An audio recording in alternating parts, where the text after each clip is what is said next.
जय श्री गणेशाय नमः। राठौड़ परिवार गांव रौता आप सभी ढूंढ में पधारियुड़ा मेहमानारो हार्दिक स्वागत एवं अभिनंदन करे है। शुभ ढूंढ समदन सिंह जी गिघारी सा presenting by Momaji music studio सरतरा, डायरेक्टर राजू भाई देवासी हड़मतिया वाले।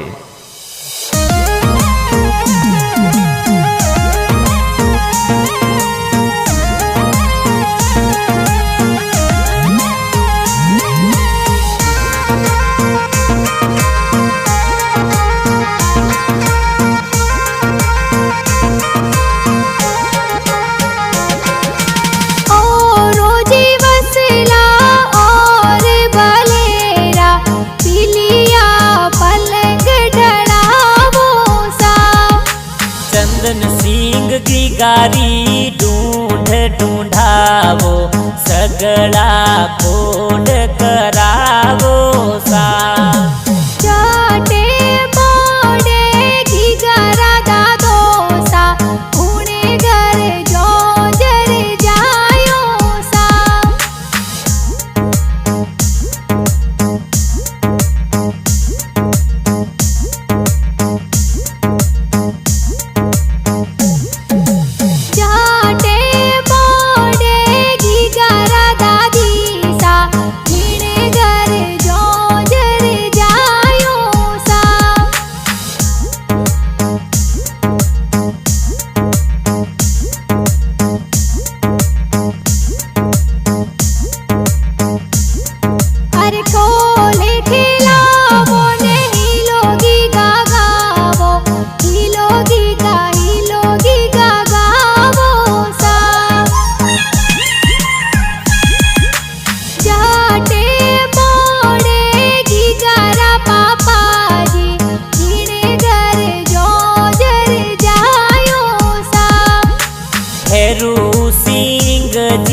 पापा जी कही जे देवोनी थे बेटारी बधायो सा। जाटे मोड़े घिगारा माता जी जीने घर जो जर जायो सा। शांता कंवर मम्मी जी कही जे जोंझरिया तो लावे सा।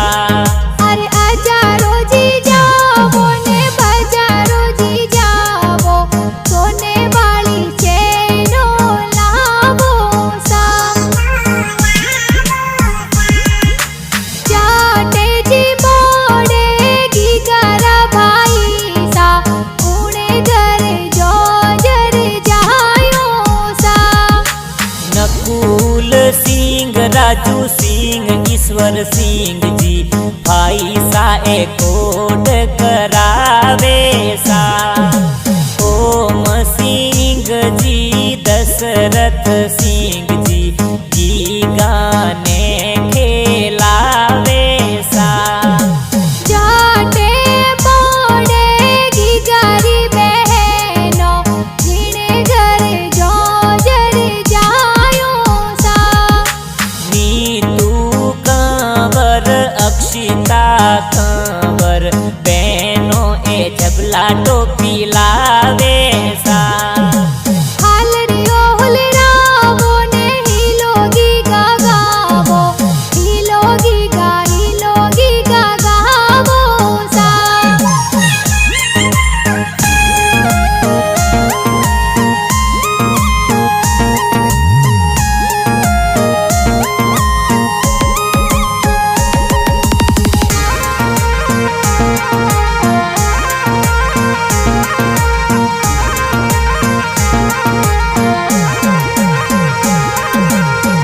बड़ा परिवार गांव कोरा सुमा मूसा नानो सा ढूंढ लेने आवे सा। जाटे मोड़े घिगारा नानो सा जीने घर जो जर जायो सा। मंगल सिंह जी नानो सा कही जे दोहित रेरी देवोनी बधायो सा। जाटे मोड़े घिगारा नानी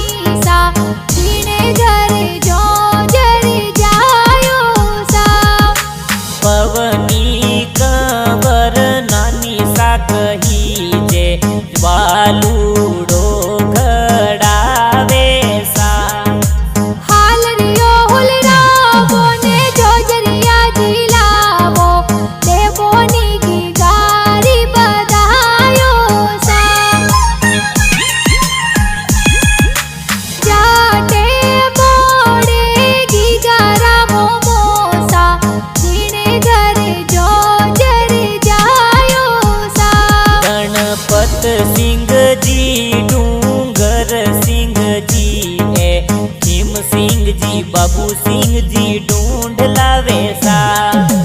जाटे मोड़े गीगारा मोमीसा जीने घर जो जर जायो सा। चमका कंवर जमका कंवर बिना कंवर मम्मी साहुल रावे सा। बक्सोजी खोलो ने रुपया जी देवो देवो नी गीगारी बधायो सा। जाटे मोड़े गीगारा मासी जी जीने घर जो जर जायो सा। जड़िया कंवर मासी जी कही जे ड्रेसों ए प्यारी लावे सा। जाटे मोड़े गीगारा माड़ो जी जीने घर जो जर जायो जी। खुशाल सिंह जी माड़ो जी